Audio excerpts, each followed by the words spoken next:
Good afternoon. Kapil, Komal Chaudhary, Reena Yadav बेटा good afternoon.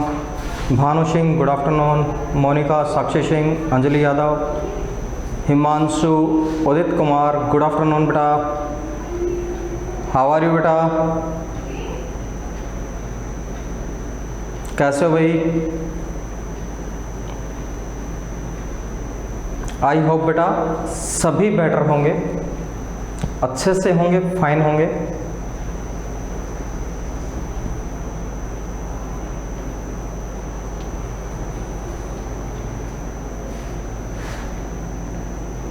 चलो बेटा वीडियो को विजुअल कीजिए, जल्दी से विजुअल कीजिए वीडियो को।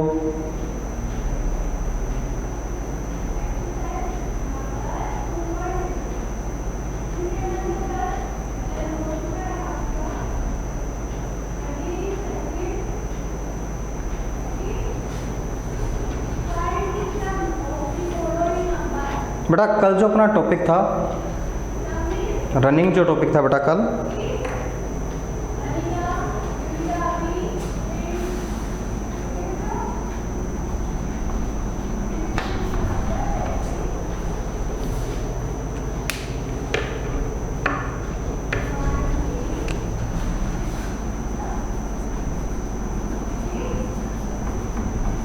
भूदान,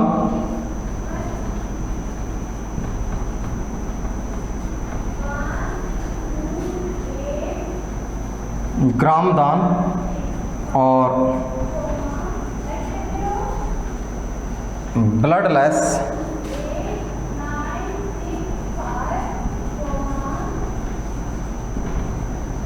रेवोल्यूशन।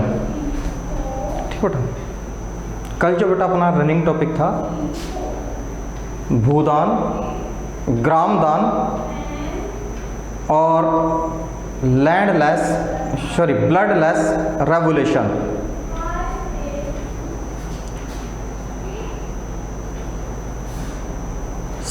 बेटा कल आपका चल रहा था भूदान, भूदान नहीं था ना बेटा?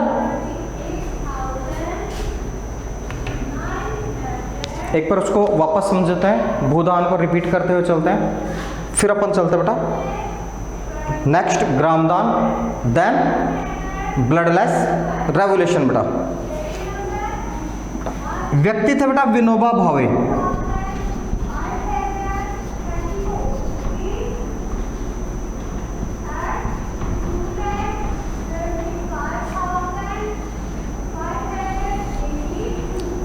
स्थान थे बेटा आपके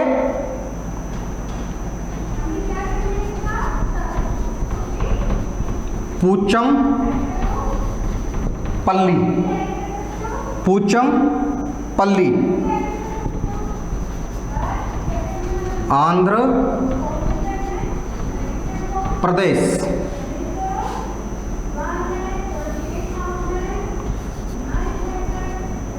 श्री राम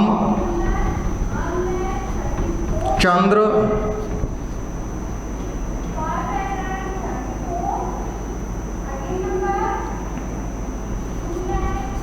रेड्डी 80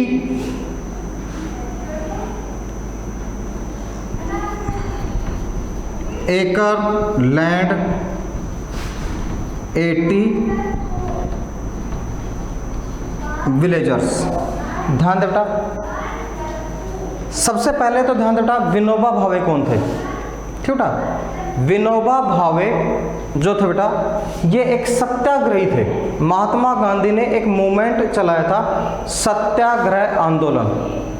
ठीक है, महात्मा गांधी ने बहुत से आंदोलन चलाए हैं, नॉन कोऑपरेट चलाया बेटा। ठीक है, और भारत छोड़ो आंदोलन चलाया, नील किसानों के लिए चलाया, नील उत्पादक किसानों के लिए चलाया। अहमदाबाद में बेटा जो कामगार थे, फैक्ट्रियों में काम करने वाले थे, मजदूर, उनके लिए चलाया। तो उन्हीं का एक आंदोलन था सत्याग्रह आंदोलन। उस आंदोलन को एडॉप्ट करने वाले जो पहले सत्याग्रही बने, फर्स्ट जो सत्याग्रही बने वो थे विनोबा भावे। पहले सत्याग्रही जो बने बेटा विनोबा भावे बने। और विनोबा भावे गांधी जी के आइडियाज़ को, गांधी जी के विचारों का बेटा प्रचार प्रसार करते हुए, मीटिंग लेते हुए बेटा, और पहुंच गए आंध्र प्रदेश। ठीक है बेटा, कहाँ पहुंच गए बेटा? आंध्र प्रदेश पहुंच गए। आंध्र प्रदेश में स्थान था पूचमपल्ली। ठीक है बेटा, स्थान कौन सा बेटा? पूचमपल्ली। पूचमपल्ली में वो स्पीच दे रहे थे बेटा, स्पीच डिलीवर कर रहे थे, लोगों को महात्मा गांधी के विचारों के बारे में बता रहे थे कि भाई गांधी जी के अहिंसा के बारे में ये विचार हैं, स्वदेशी के बारे में ये विचार हैं, हमें ऐसे आगे बढ़ना है या ये काम हमें करने हैं, उनके विचारों को अपनाना चाहिए, ऐसे बेटा वो स्पीच डिलीवर कर रहे थे। ठीक है, तो उस रनिंग मीटिंग में ही बेटा कुछ ऐसे ग्रामीण, ऐसे विलेजर्स जो लैंडलेस थे, जिनके पास भूमि नहीं थी, वो खड़े हुए और उन्होंने रिक्वेस्ट की विनोबा भावे से। ठीक है बेटा, उन्होंने रिक्वेस्ट किससे की बेटा? विनोबा भावे से, कि आप बेटा गवर्नमेंट से रिक्वेस्ट करके हमें कुछ जमीन दिला दो, सरकार से हमें कुछ जमीन दिला दो, जिससे हम अपने परिवार का पालन पोषण कर सकें। ठीक है बेटा, जिससे हम अपने परिवार का पालन पोषण कर सकें। ये रिक्वेस्ट करने वाले थे बेटा वहाँ के ग्रामीण। ठीक है, और रिक्वेस्ट किससे की बेटा? उन्होंने विनोबा भावे से। विनोबा भावे को ये नहीं कहा कि भाई आप जमीन दे दो, विनोबा भावे से रिक्वेस्ट की कि आप गवर्नमेंट से कह करके और हमें थोड़ी जमीन दिला दो, जिससे हम अपने परिवार का पालन पोषण कर सकें। ठीक है, विनोबा भावे बेटा कोई आंदोलन चलाने नहीं गए थे, वो तो केवल महात्मा गांधी के विचारों का प्रचार प्रसार करने के लिए गए थे। इतना सुनकर के बेटा एक व्यक्ति थे श्री रामचंद्र रेड्डी। ठीक है, इतना सुनकर के एक व्यक्ति थे श्री रामचंद्र रेड्डी, वो खड़े होते हैं अपने स्थान पे और उसी मीटिंग में ऑन द स्पॉट 80 किसानों को, 80 विलेजर्स को बेटा 80 एकड़ भूमि, 80 किसानों को 80 एकड़ भूमि डोनेट करते हैं। ठीक है, 80 किसानों को 80 एकड़ भूमि डोनेट करते हैं। ध्यान दे बेटा, क्या डोनेट कर रहे हैं?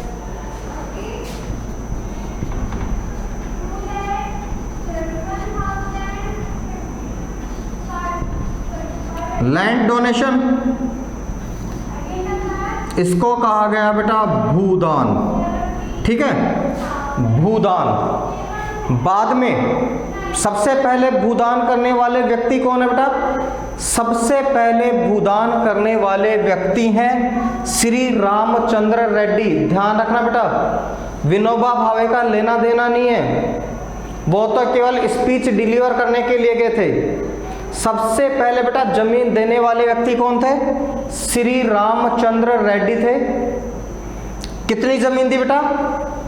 80 एकड़ भूमि लोगों को दी, 80 किसानों को, यानी एक किसान को 1 एकड़ भूमि। ठीक है, इनकी देखो देख बेटा, इनको देख करके वहां पे मौजूद और जो व्यक्ति थे बेटा, उन्होंने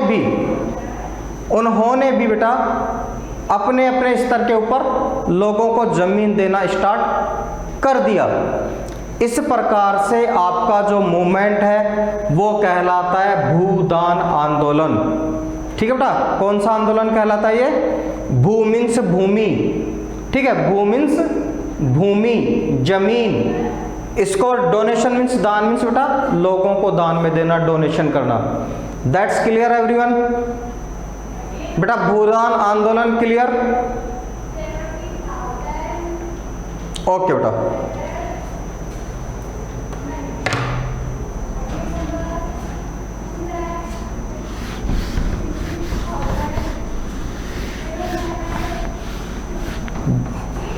कल जहाँ पे छोड़ा था बेटा उसी से आगे अब आपको राइट करना है।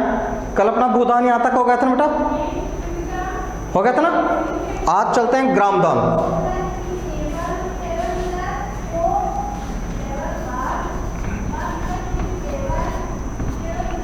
Letter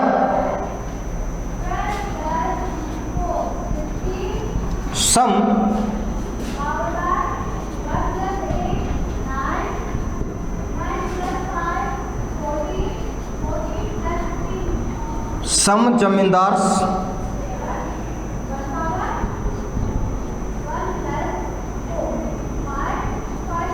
offered to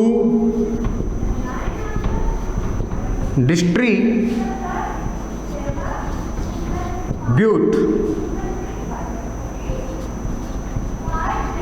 some village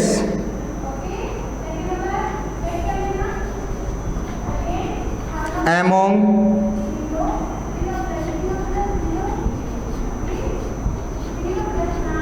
landless.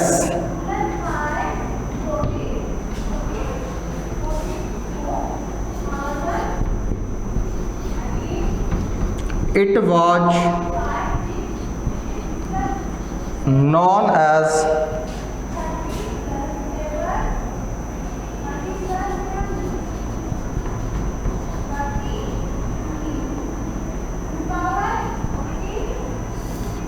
Gramdan. It was known as Gramdan बेटा।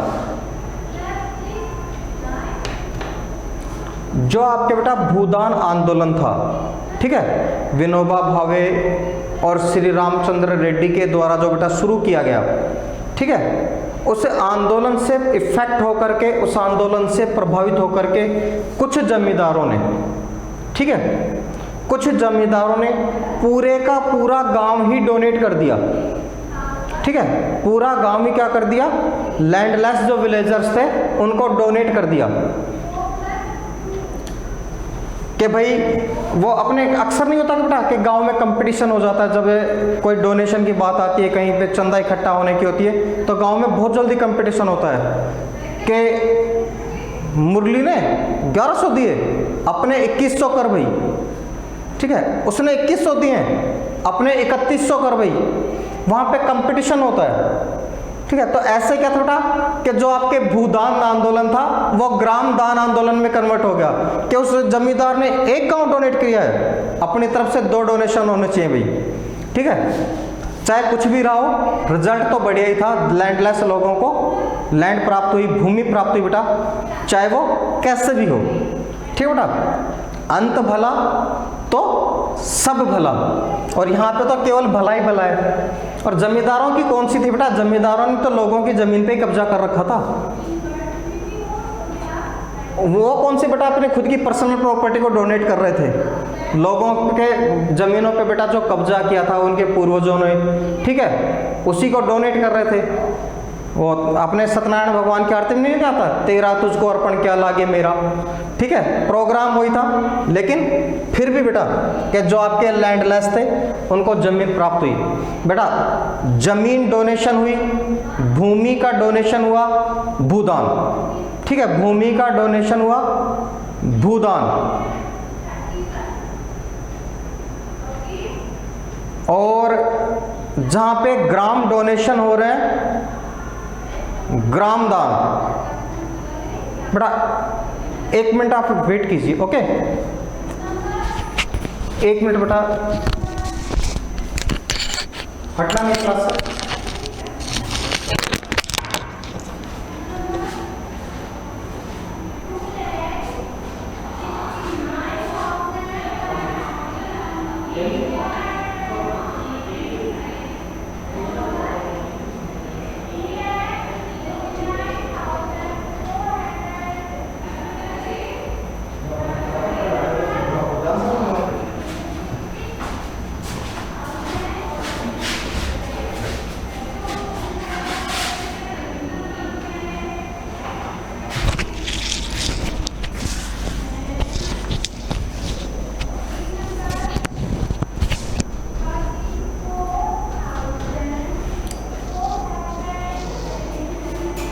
ओके बेटा, welcome again.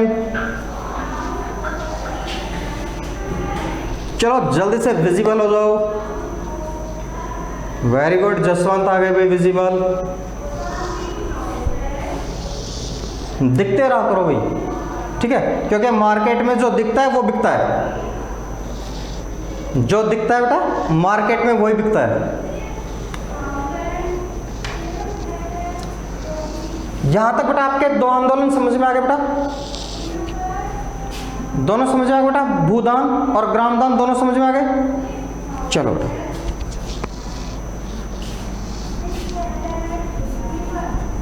This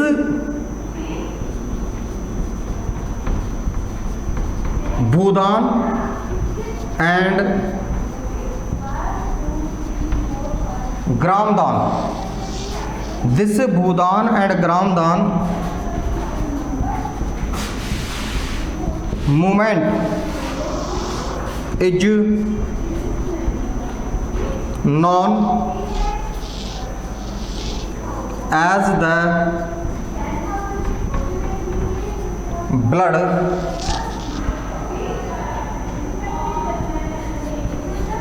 less revolution, is blood less revolution, है ना बेटा? क्रांति, ठीक है ना बेटा? लोगों ने बेटा जमीन डोनेशन कर रहे हैं, पूरे के पूरे गांव के गांव डोनेशन कर रहे हैं, तो ये तो एक तरह की क्या बेटा रेवोल्यूशन ही थी बेटा। और रेवोल्यूशन भी कैसी थी? जिसमें ब्लड की जरूरत ही नहीं पड़ी। एक तो यहां पे, दूसरी कहां हुई बेटा? रसिया, ठीक है, वहां पे भी मेरे तरह बहादुर राजा था। जब चारों तरफ से रेवोल्यूशनरी आ गए तो बोला चलने दो भाई, यहां से अपने दूसरा कोई काम धंधा देख लेंगे, ठीक है बेटा। तो वहां पे भी बेटा आपके क्या थी? ब्लड लेस रेवोल्यूशन थी। और ब्लड लेस रेवोल्यूशन यहां पे भी है बेटा, ठीक है।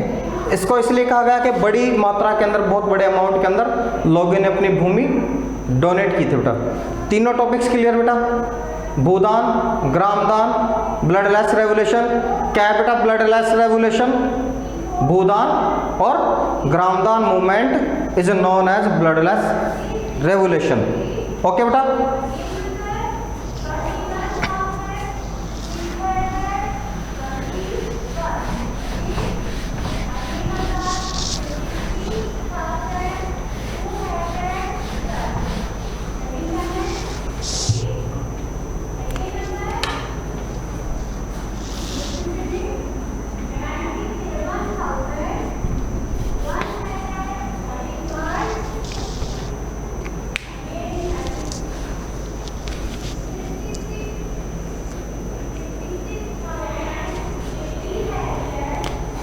नेक्स्ट है बेटा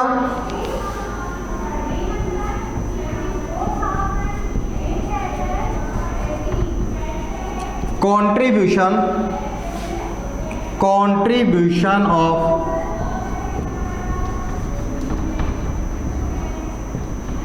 agriculture, contribution of agriculture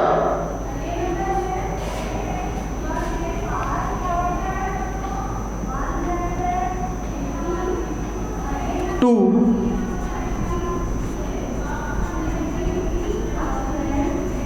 national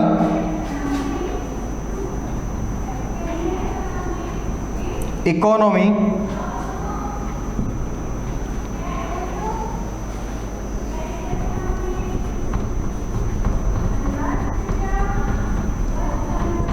employment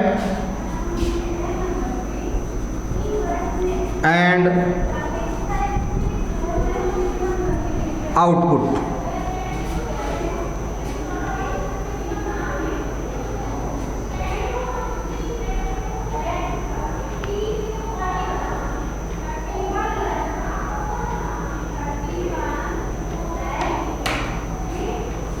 Contribution of agriculture बेटा, ऑफ नेशनल इकोनॉमी, राष्ट्रीय अर्थव्यवस्था, ठीक है बेटा, राष्ट्रीय अर्थव्यवस्था, रोजगार, आउटपुट, प्राप्ति में, ठीक है, देश को प्राप्त होने वाले पैसे में बेटा, ठीक है, नेशनल राष्ट्रीय अर्थव्यवस्था, रोजगार और आउटपुट में कृषि का योगदान।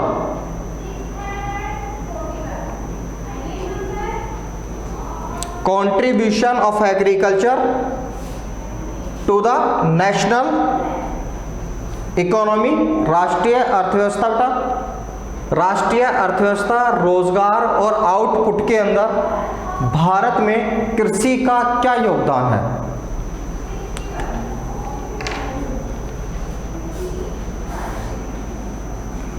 चलो बेटा देखते हैं।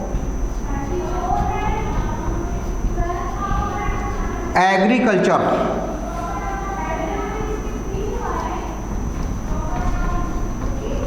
has been the backbone of Indian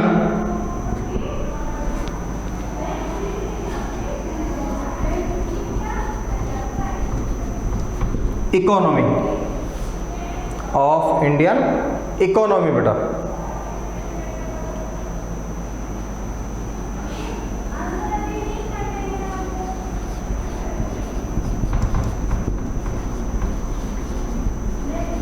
contribution of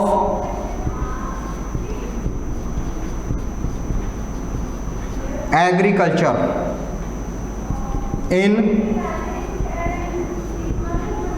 GDP 2010-11 is 51%, 51% बेटा।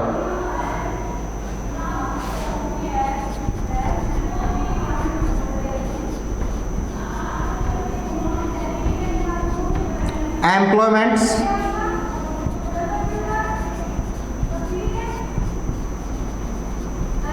more than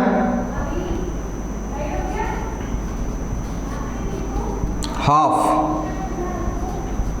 of Indian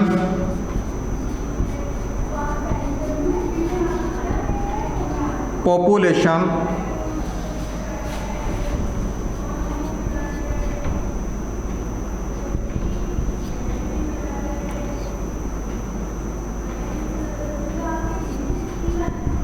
receive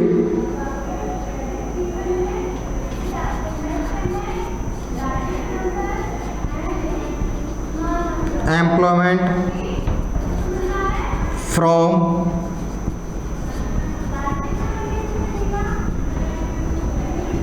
agriculture बेटा, from agriculture।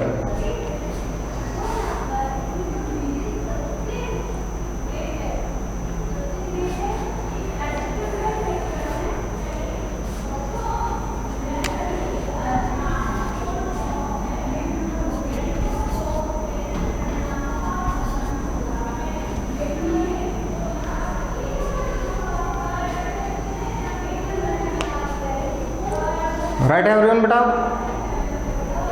Right.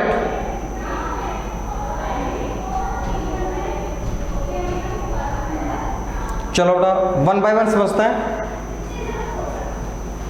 Agriculture has been the backbone, backbone होती है रीढ़ की हड्डी, मेरुदंड बेटा, ठीक है।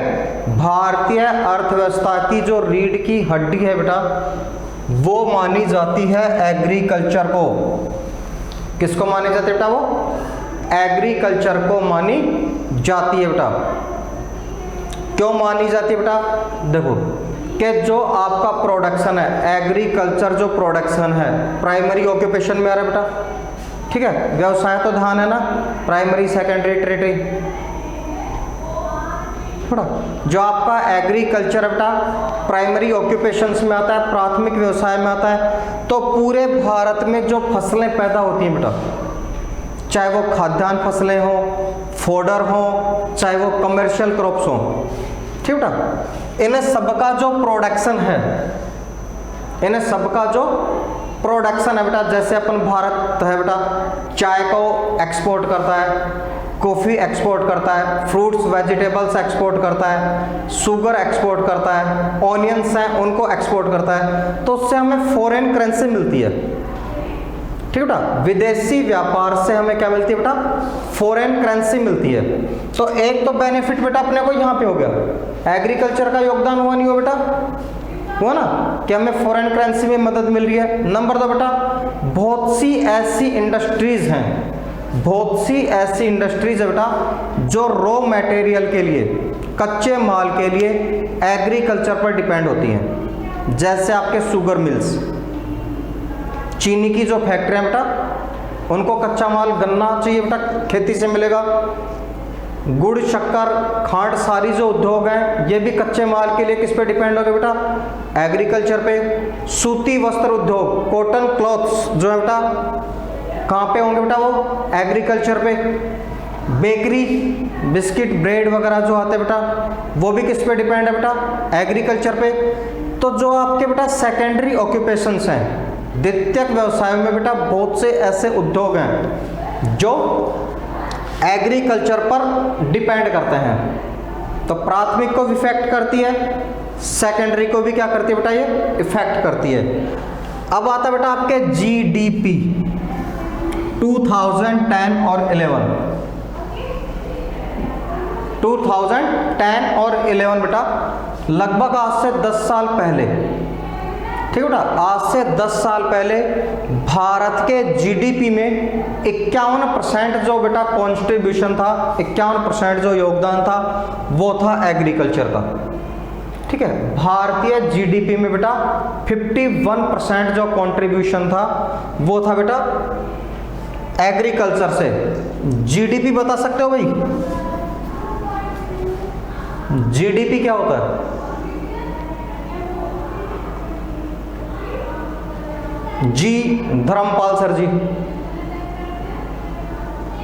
है बेटा?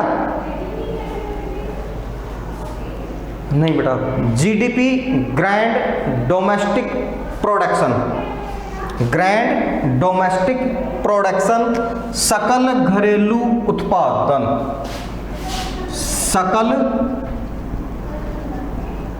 घरेलू उत्पादन। सकल मीन्स होता है बेटा समस्त, ठीक है, सकल मीन्स होता है समस्त। घरेलू होता है एक देश की सीमाओं में, ठीक है, एक देश की सीमाओं में होने वाले कुल उत्पादन को बेटा सकल घरेलू उत्पादन, ग्रैंड डोमेस्टिक प्रोडक्शन कहते हैं। अब ग्रैंड डोमेस्टिक प्रोडक्शन में देखो बेटा कि आपके प्राथमिक, द्वितीयक, तृतीयक तीनों जो आपके बेटा ऑक्यूपेशंस हैं, तीनों जो व्यवसाय हैं, तीनों जो सेक्टर हैं इकोनॉमिक के, इनका टोटल प्रोडक्शन जोड़ा जाता है कि भाई अपने को प्राथमिक से कितने मिले। मान लो अपने को मिले बेटा 100 रुपये, ठीक है। सेकेंडरी से कितने मिले? 100 रुपये। टर्टियरी से कितने मिले बेटा? 100 रुपये। तो तीनों को ऐड कर लो। प्राथमिक से बेटा जितना भी मिला है उसको टोटल कर लो, द्वितीयक उद्योगों से जितना भी अपने को बेटा मिला है उसको टोटल कर लो, तृतीयक से जितना भी मिला है उसको टोटल कर लो, तीनों को ऐड कर दो तो वो कहलाएगा जीडीपी, सकल घरेलू उत्पादन, ठीक है, सकल घरेलू उत्पादन बेटा। और पूरे देश में 51%, 51 में अकेली बेटा एग्रीकल्चर है और 49 में सेकेंडरी भी आ गया, टर्टियरी भी आ गया बेटा, ठीक है। तो सबसे ज्यादा योगदान किसका हो बेटा आपके जीडीपी में? एग्रीकल्चर का। एम्प्लॉयमेंट देखो बेटा लगभग बेटा 50% पॉपुलेशन आज भी बेटा आज भी बेटा लगभग 50% पॉपुलेशन ऐसी है जो डायरेक्ट इनडायरेक्ट रूप से बेटा कृषि पर डिपेंड है एम्प्लॉयमेंट के लिए, रोजगार के लिए। किसान फैमिली की बात है तो छोड़ो बेटा, किसान का तो पूरा परिवार ही, किसान का तो बेटा पूरा परिवार ही एम्प्लॉयमेंट के लिए एग्रीकल्चर पर डिपेंड है। वो तो हो ही हो गया बेटा शामिल। इसके अलावा बेटा ऐसे व्यक्ति भी तो हैं जो एग्रीकल्चर नहीं करते लेकिन डिपेंड किस पे करते हैं बेटा, एग्रीकल्चर पे। जैसे जिसके पास ट्रैक्टर है बेटा, थ्रेशर है, ठीक है, हल वाले ट्रैक्टर हैं, उनको रोजगार कहाँ से मिलता है बेटा? एग्रीकल्चर से मिल रहा है बेटा, भाई यहीं से तो मिलता है बेटा उनको। जो दुकानदार हैं, जो आपके बेटा ग्रेन्स का, अनाज का व्यापार करते हैं, आप कोटपुतली मंडी जाते हो अनाज बेचने के लिए बेटा, ठीक है, या सब्जी मंडी में सब्जियां बेचने के लिए जाते हो, तो बेटा उनका रोजगार भी तो एग्रीकल्चर से ही चल रहा है। उनका रोजगार भी किससे चल रहा है बेटा? एग्रीकल्चर से ही चल रहा है। तो भारत की आधी से ज़्यादा जो पॉपुलेशन है बेटा एट प्रेजेंट टाइम आज भी डायरेक्ट और इनडायरेक्ट रूप से किस पे निर्भर है बेटा? एग्रीकल्चर पर निर्भर है। दैट्स क्लियर बेटा? क्लियर बेटा? कंट्रीब्यूशन बेटा क्लियर हो गया सभी के? ओके बेटा।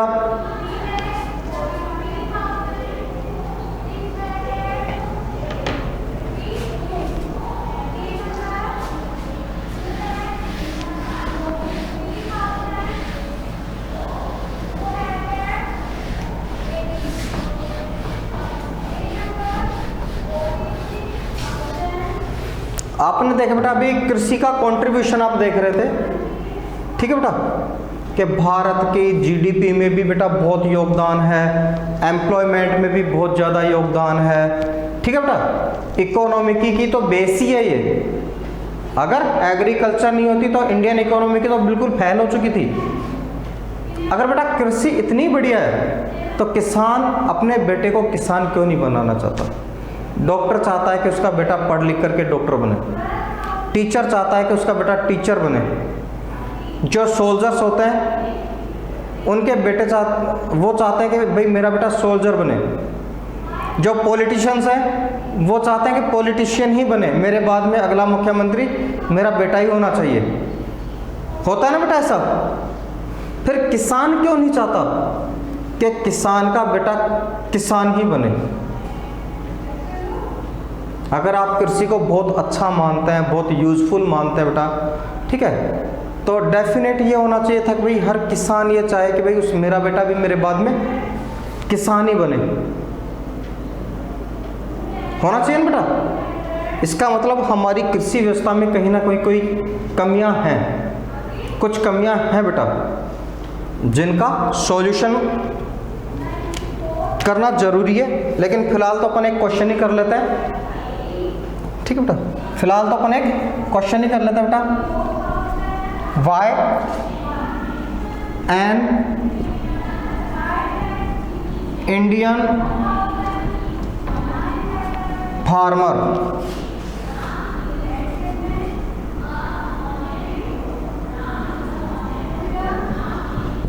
Does not want his son to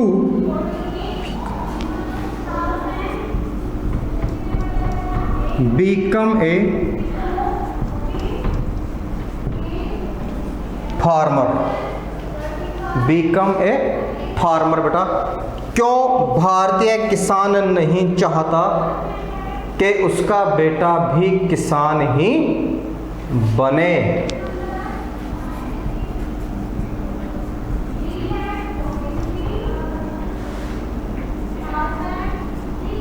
Because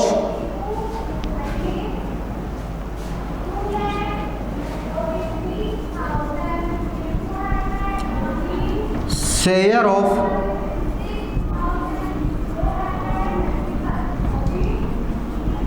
agriculture in India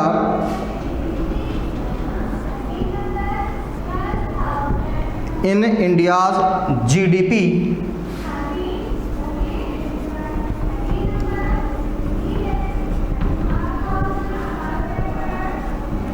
declines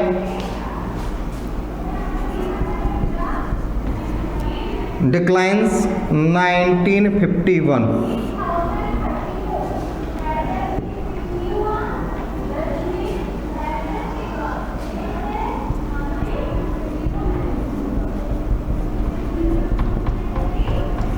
Agriculture face many problems. Agriculture face many problems like costly seeds,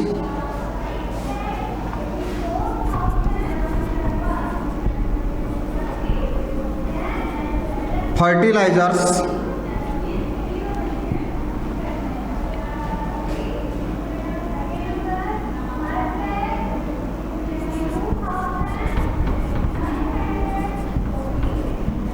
dependency on rain,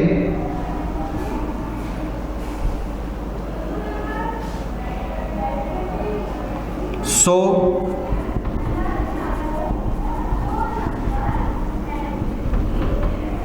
Indian farmer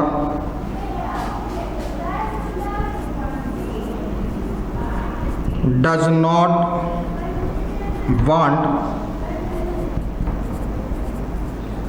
his son to become a farmer. बेटा ये समस्याएं हैं, जैसे आपका एक तो ये हो गई बेटा, सेकंड प्रॉब्लम ये हो गई, ठीक है। इसके अलावा आप कर सकते हो कि जो आपके कल्टीवेटेड एरिया है वो भी क्या हो रहा है, डिक्रीज हो रहा है। डिक्रीज कल्टीवेटेड एरिया, जो आपके बोया गया क्षेत्र होता है बेटा या आपके खेत है बेटा, उनका आकार क्या होता है, हर जनरेशन के बाद में छोटा हो जाता है, ठीक है। हर जनरेशन के बाद में जो आपके फील्ड्स हैं, खेत है बेटा, उनका आकार छोटा हो जाता है। जैसे किसी बेटा व्यक्ति के 2 संतानें हैं तो ज़मीन 2 जगह डिवाइड हो गई, उनके भी अगर 2-2 संतानें हैं तो 1/4 में डिवाइड हो गई, ठीक है। और डिवाइड होते होते एक समय ऐसा आता है कि रहने के लिए भी किसी से ज़मीन खरीदनी पड़ जाती है, होता ना बेटा। और ये तो तब होता है जब मान लो किसी जनरेशन में कोई ऐब नहीं हो, ठीक है। नहीं तो पिताजी सुलटा जाते हैं सारी ज़मीन को, बेटे तो फिर मजदूरी करो दूसरों के खेतों में, ठीक है। वो अपने नवाबी शौक पूरे करके चलते बनते हैं, पीछे वाले हैं वो उसको झेलते रहो सब।